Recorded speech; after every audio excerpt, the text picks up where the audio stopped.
Welcome to part 2 of our phonics screening workshop. We're going to start by looking at the phonics screening check, which under normal circumstances would take place in June for every child in Year 1 and some Year 2 children. It is taken place across the country in all schools and is a statutory assessment. The aim of the check is to ensure that all children are able to read by the end of Year 2 and consists of 40 words, 20 real words and 20 nonsense words too. Nonsense words have an alien or monster image next to them to make it easy for the children to identify which type of word they're reading. This midpoint check will ensure that we have a clear understanding of what the children need to learn in Year 2. Children will read the 40 words one-to-one with their class teacher, and it will take place in a quiet area of the school, which is really important. They will read phonetically decodable one-syllable and two-syllable words, as well as nonsense words that are designed to assess pure decoding skills, as they do not rely on a child's visual memory, sight reading.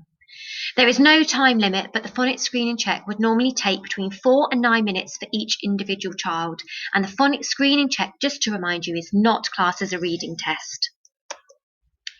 So here are 2 pages from a test. On the left are real words, and on the right are nonsense words with the pictures next to them, so the children know that the word they're reading might not necessarily make sense.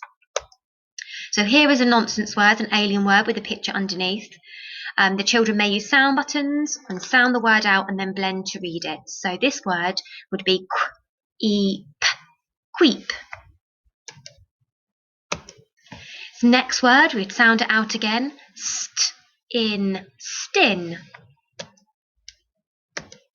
Now this word is made up of 2 sounds, 4 letters but only 2 sounds. The first sound being k, and the next sound being a trigraph made up of IGH as I, k, kai. What are the errors children are likely to make? Mixing up B, D and sometimes the P sound, getting them around the wrong way when they're reading them in words, blending letters in the wrong order or missing out adjacent consonants when putting the words back together, reading digraphs correctly, e.g. reading R as with similar letters in each sound, not recognising digraphs as distinct units of sound, e.g. saying I, g, h, as opposed to I, which we saw earlier, pronouncing split digraphs incorrectly, and guessing words, e.g. rather than just sounding out I being nigh, the children automatically correct themselves to make the word make sense like they do in their reading tonight. How do children meet the standards? The pass mark in previous years has been 32 out of 40 words, and as last year, the benchmark grade will not be known until after all children have taken the test. If a child correctly reads the benchmark number of words or over, they are said to have met the standards. If they read less, they are reported as not met. Children who did not meet the standards will be retested the following year, and support will be provided to further their phonic decoding skills. Individual standards will be communicated to parents in their end-of-year report. How are we supporting your children? Daily phonics sessions with a focus on Phase 3 and 5 graphemes are carried out by members of staff. Weekly guided reading sessions for all children.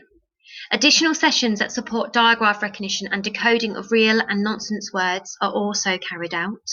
And interventions for some children who, based on current assessments, have been identified as potentially performing below expectations, or for those needing a boost before the test. How can you support your child at home? There are lots of different things you can do at home, but some of the ideas that we have are spotting and identifying digraphs in books, practice reading words in everyday situations, e.g. on signs and labels when you're out and about, playing phonic games on the internet, or using flashcards to make up your own words. And these can be real words or nonsense words like there would be in the test. Remember, phonics is not the only thing needed to become a fluent reader. Please continue with your child each night reading and encourage them to sound out, reread and check it makes sense, use pictures for clues, ask questions about the book, and most importantly, enjoy reading and develop a love of reading as a family. Here are some websites that you might want to have a look at. Some are links to games, some are linked to things that maybe you can print and use at home that you may find useful.